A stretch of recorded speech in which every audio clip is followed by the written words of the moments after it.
இங்கு நீ வா எந்தன் நெஞ்சில் பஞ்சம் வஞ்சம் நஞ்சே மிஞ்சும் உடல் வேறு வேறாகி உயிரை தந்தவளே நானே நாகம் நானே.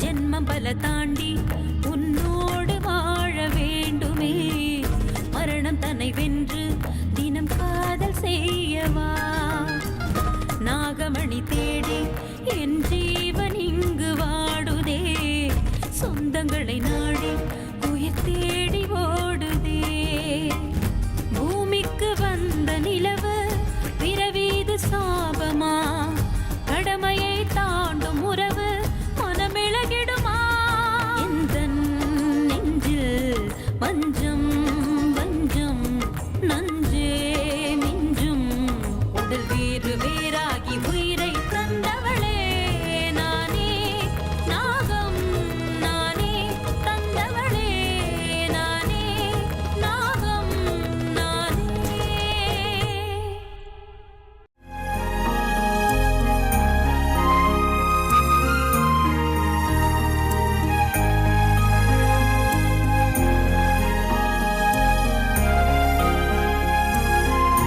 என்ன அக்கா தங்கச்சி 2 பேரும் சேர்ந்து கண்ணாம்பூச்சி விளையாட்டு விளையாடுறீங்களா? போ உங்க அக்காவை கூட்டிட்டு வா. இந்த ஸ்மார்ட்டான பையனை ஃபேஸ் பண்ண முடியாம ஒளிஞ்சுக்கிட்டு இருக்காளா? அதெல்லாம் ஒண்ணும் இல்ல, அக்கா இங்க இல்ல, அவ்வளவுதான். எவ்வளவு லஞ்சம் கொடுத்தா உங்க அக்கா? சொல்லு, அதை விட ஜாஸ்தி நான் உனக்கு தரேன். அவ எங்க இருக்கான்னு சொல்ல போறியா இல்லையா? உன்னை போய் வந்து கேட்டான் பாரு, நான் போய் அர்ச்சகரையே கேட்டுக்கிறேன். அர்ச்சகரே, அர்ச்சகரே. தாத்தா இல்ல, செத்து போயிட்டாரு.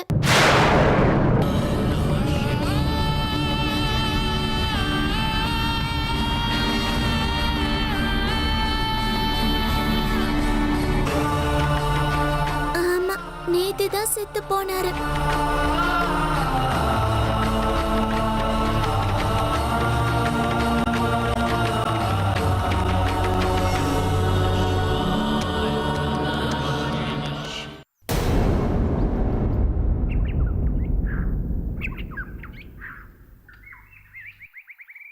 எனக்கு விஷயமே தெரியாது மல்லி. சரி, அக்கா இங்க? அக்காவை யாரோ கூட்டிட்டு போயிட்டாங்க. யாரு கூட்டிட்டு போனாங்க? அவங்க வீட்ல இருந்து யாராவது வந்தாங்களா? அக்காக்கு யாருமே இல்லன்னா, அக்கா அனாதைன்னு சொன்னாங்க. அதனாலதான் வேற யாரோ வந்து கூட்டிட்டு போயிட்டாங்க. என்ன, வேற யாரோ வந்து கூட்டிட்டு போனாங்களா? அப்படிலாம் யாரு கூட்டிட்டு போக முடியும் சொல்லு? நீங்க ஒண்ணு டென்ஷன் ஆகாதீங்கண்ணா, அவங்க இந்த கோயிலுக்கு அடிக்கடி வந்துட்டு போறவங்க தான். ரொம்ப ரொம்ப நல்லவங்க. அக்காவை நல்லா பாத்துக்கிறோன்னு சொல்லிதான் கூட்டிட்டு போனாங்க. யாரோ கூப்பிட்டாங்கன்னு பின்னாடியே போனா எப்படி மல்லி? அவங்க தாத்தாக்கு ரொம்ப வேண்டியவங்க. தாத்தா சரின்னு சொன்னதுனாலதான் கூட்டிட்டு போனாங்க. அவங்க பக்கத்து ஊர்ல தான் இருக்காங்க.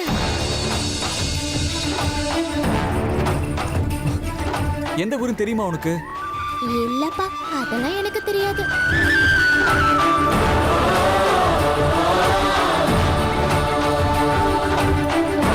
அண்ணா, ரொம்பலாம் ஃபீல் பண்ணாதீங்க, அவங்க உங்களுக்கு கிடைக்க மாட்டாங்க.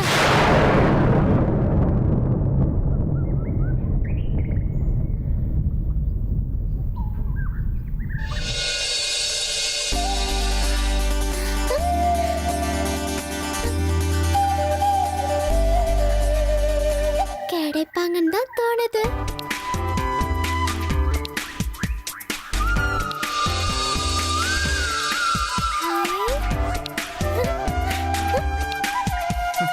கண்டிப்பா கிடைச்சிருவாங்க. அவங்கள தான் நீங்க கல்யாணம் பண்ணிப்பீங்க. Good girl. அண்ணா, ஒரு நிமிஷம் நில்லுங்க.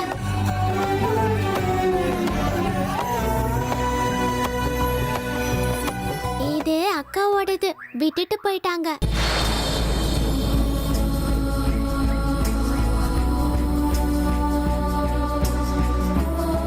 அக்கா கிடைக்கிற வரைக்கும் இத பாத்துக்கிட்டே இருங்க.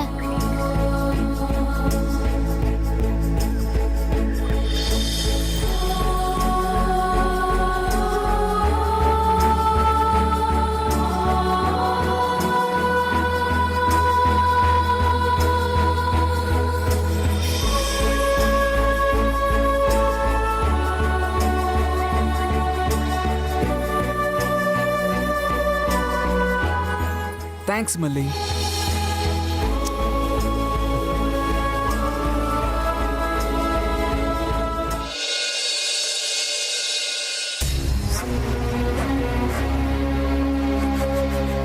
ஹேமா, நம்ம தரகருக்கு ஃபோன் பண்ணியிருக்கேன். அவர் வந்து அர்ஜுனோட ஜாதகத்தை வாங்கிட்டு போறேன்னு சொன்னார். எந்த தரகரை சொல்றீங்க? வயசானது உனக்கா இல்ல எனக்கா? ஞாபகம் இல்லையா உனக்கு? நம்ம கரணுக்கு சித்திராவை முடிச்சு வச்சிருக்காரே, அதே தரகர் தான்.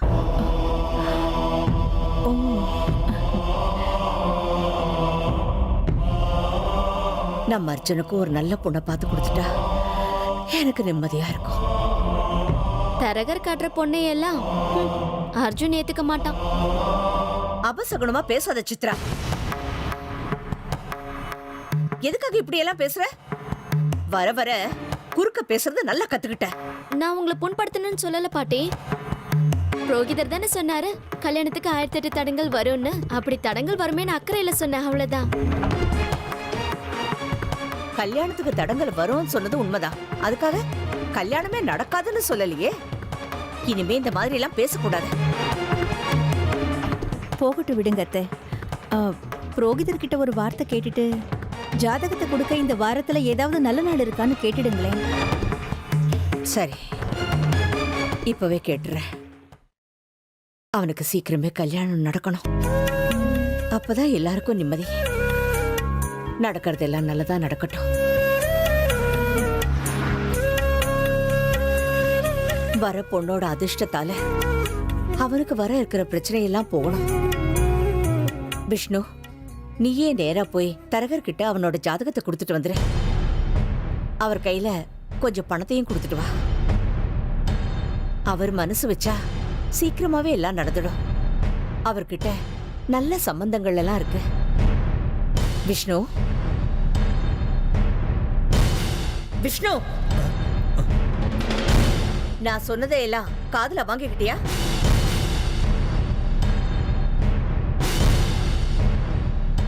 ஏன்டா மௌனமா இருக்க? நானும் பாத்துக்கிட்டே இருக்கேன்.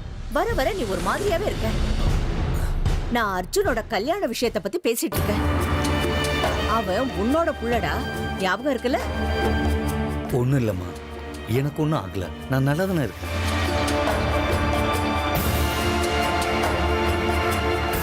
சரி சரி, எல்லாரும் நல்லா கேட்டுக்கோங்க. இனி யாருக்கும் சந்தேகங்களும் கேள்விகளும் வேண்டாம். கல்யாணத்துக்கு ஏற்பாடு பண்ண ஆரம்பிங்க. யாருக்கு பாட்டி கல்யாணம்?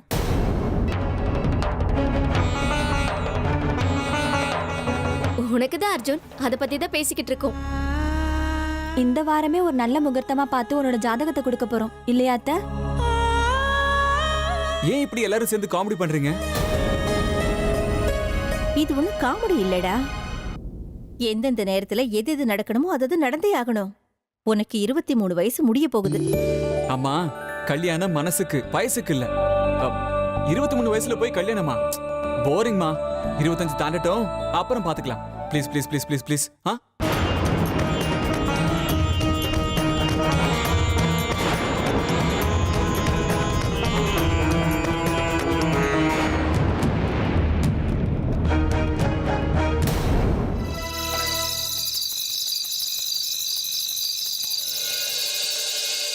எனக்கு உங்களை ரொம்ப பிடிச்சிருக்குங்க.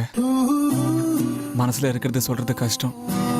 இன்னும் சில விஷயங்களை சொல்லவே முடியாதுங்க. ஆசைப்படுறது சுலபம், ஆசைப்பட்டது கண்ணில் பட்ட உடனே அதை அடையிறது ரொம்ப ரொம்ப கஷ்டம். என்னோட அகராதியில் உங்களை அடையிறதுன்னா வாழ்க்கை பூரா உங்களோட வாழ்றது. திடீர்னு எங்கேயோ காணாம போயிட்டீங்களே. அட்லீஸ்ட் ஒரு வார்த்தை என்கிட்ட சொல்லிட்டு போயிருக்கலாம்ல. திடீர்னு கண்ணில் படுறீங்க. விடுங்க, சொல்லிக்கவே கஷ்டமா இருக்கு. ஆனா உங்களை தேடி பிடிக்காம விட மாட்டேன்.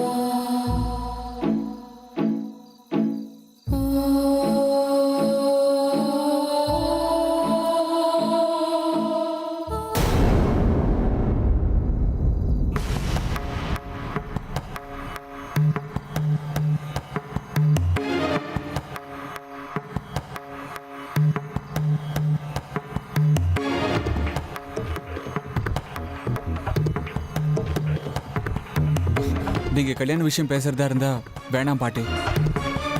ஏன் வேண்டாம்?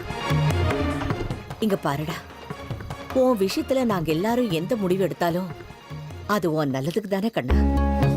எனக்கும் யோசிக்கிறதுக்கு கொஞ்சம் டைம் வேண்டாமா பாட்டி? திடீர்னு வந்து கல்யாணம்னு சொன்னா நாளைக்கே உனக்கு கல்யாணம் பண்ணிட போறதில்ல. ஜாதகத்தை பார்க்கணும், பொண்ணை பார்க்கணும், அந்த பொண்ணு நமக்கு பிடிச்ச மாதிரி இருக்கணும். பொண்ணு வீட்டுக்காரங்களுக்கு உன்னை பிடிக்கணும் இல்லையா?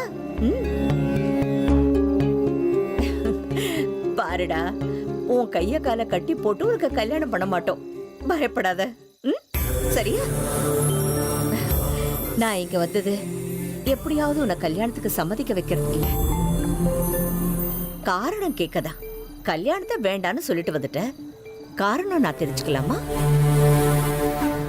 இங்க பாரு அர்ஜுன், ஏற்கனவே நீ அதிகமாவே படிச்சுட்டியே. ஒரு நல்ல வேலைக்கு போய் நல்லா சம்பாதிச்சு வாழ்க்கையில செட்டில் ஆனதுக்கு அப்புறம் நீ கல்யாணம் பண்ணிக்கணுங்கிற அவசியம் இல்ல. இங்க பாரு அர்ஜுன், ஆண்டவன் நமக்கு எல்லாமே கொடுத்திருக்கான். உங்க அப்பாவும் சித்தப்பாவும் செய்யற பிசினஸ எதிர்காலத்துல நீ பாத்துக்கிட்டாலே போதுமே. நம்ம குடும்பத்துக்கு என்ன குறை இருக்கு சொல்லு? நானும் அப்படி எதுவும் சொல்லல பாட்டி. இன்னும் கொஞ்ச நாளைக்கு வேண்டான்னு சொல்றேன், அவ்வளவுதான்.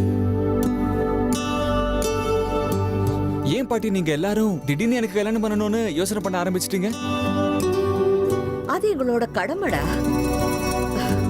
எனக்கும் வயசாயிடுச்சு. இவ்வளவுதானா காரணம்? உன்கிட்ட என்னத்த சொல்றதுன்னே எனக்கு புரியல. உன்கிட்ட காரணத்தை சொல்ல முடிஞ்சா இந்த அளவுக்கு பேச வேண்டிய அவசியமே இல்லையே. நீ வேண்டான்னு சொல்லல அர்ஜுன். ஆனா உன் நல்லதுக்கு, உன் எதிர்காலத்துக்கு, உன் நிம்மதிக்கு இந்த கல்யாணம் நடந்தே ஆகணும். நடக்கும்.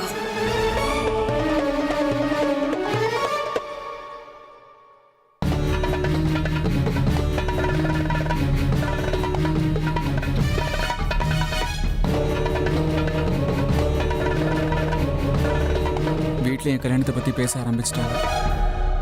இது எல்லாம் உங்களுக்கு சொல்லணும்னு என் மனசுக்கு தோணுது. நான் நீங்க ரெண்டாண்ணா இப்ப கோவில்ல இல்ல, எங்கேயோ காணாம போயிட்டீங்க. இன்னைக்கு ஒரு நாள் உங்களை பார்க்காம இருக்கிறதுக்கே நான் இவ்வளவு துடிக்கிறேன்னு. இனிமே வாழ்க்கை பூரா நான் உங்களை பார்க்காம எப்படி இருப்பேங்க?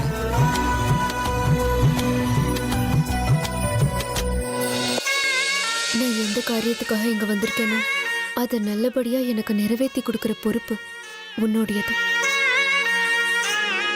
வேற எந்த ஒரு விஷயத்திலையும் எதுக்காகவும் என் மனசு அலைப்பாயாத மாதிரி நீ தான் பார்த்துக்கணும்.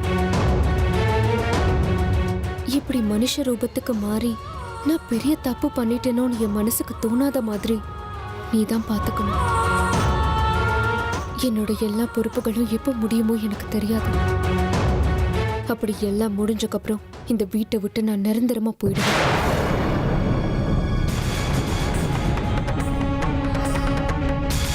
அமிர்தா,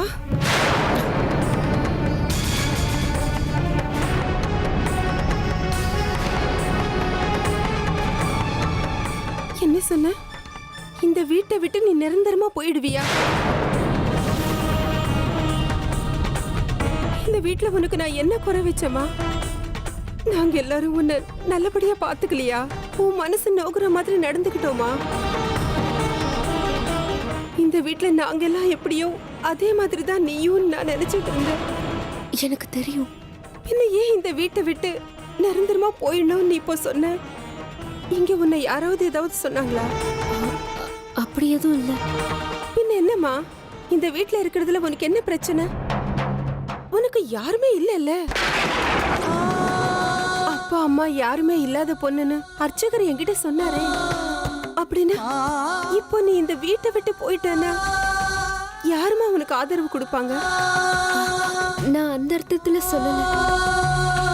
அர்த்தம் என்ன வேணா இருக்கட்டும் அமிர்தா. நீ தனியா இருக்கிற வயசு பொண்ணு. இந்த உலகத்துல நல்லவங்க விட கெட்டவங்க தான் அதிகம்.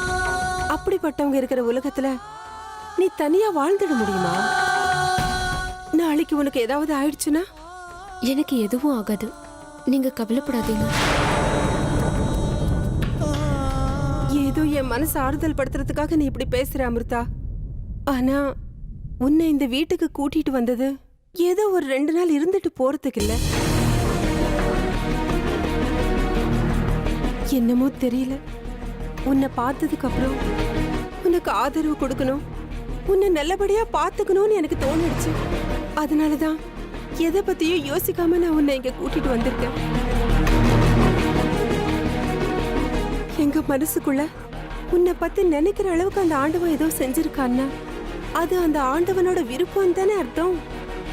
இது என்னோட பிடிவாதம் இல்ல அமிர்தா.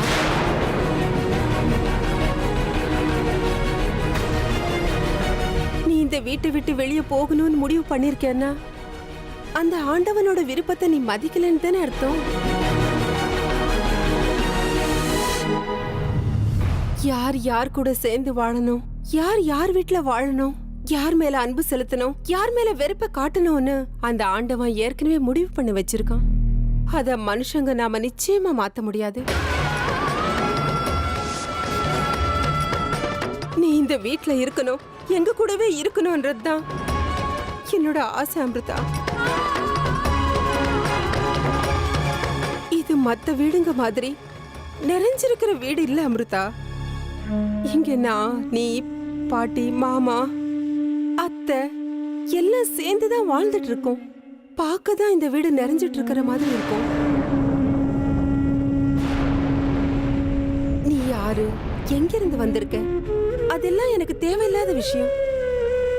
நீ இங்கேயே இருக்கணும், எங்க கூடவே இருக்கணும், அதுதான் என்னோட ஆசை.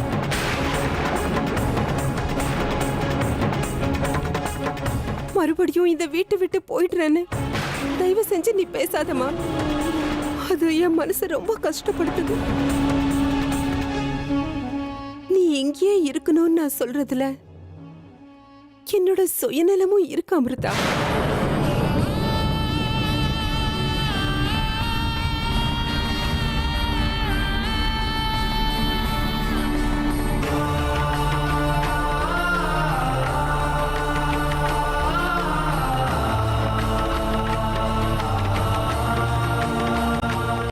எங்கிருந்து வந்தா இந்த பொண்ணு? ஏன் நம்ம சரோஜா இவ தலையில தூக்கி வச்சுட்டு ஆடுறா? இதையெல்லாம் முளையிலே கிள்ளி எறியணும், இல்லைன்னா நாளைக்கு இந்த குடும்பத்துக்கு ஆபத்து வந்தாலும் வரலாம்.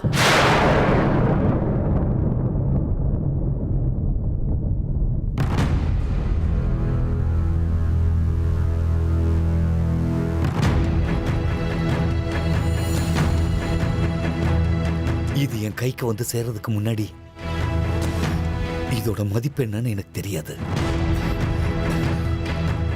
ஆனா இப்ப தெரிஞ்சு போச்சு. இது தானா என்ன தேடி வந்த அதிர்ஷ்டம். இதை இப்ப நான் தொலைச்சிட்டேனா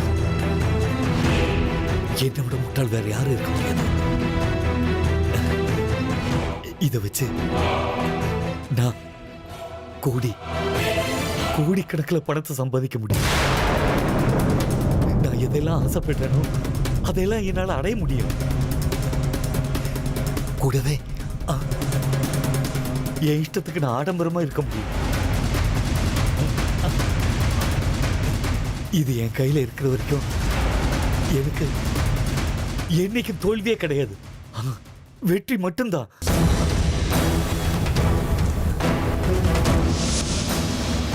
ஆனா நான் என்ன பண்றது? அந்த நாகராஜா திரும்ப திரும்ப என் கனவுல வந்து என்ன கொத்திக்கிட்டே இருக்கானு. அது இன்னைக்குதான் கடைசியா இருக்கும். ஆமா, என்ன கடிக்கிற அந்த நாகராஜாவுக்கு நான் முடிவு கட்டிய தீர்வு. அன்னைக்கு நாகராஜா சொன்ன மாதிரி நான் சிவலிங்கத்துக்கிட்ட வச்ச அவனுடைய உடல் இன்னும் அங்க அப்படியே தான் இருக்கணும்.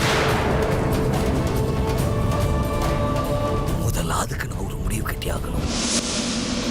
அப்படின்னா அதை நான் நெருப்பு வச்சு கொளுத்தி ஆகணும்.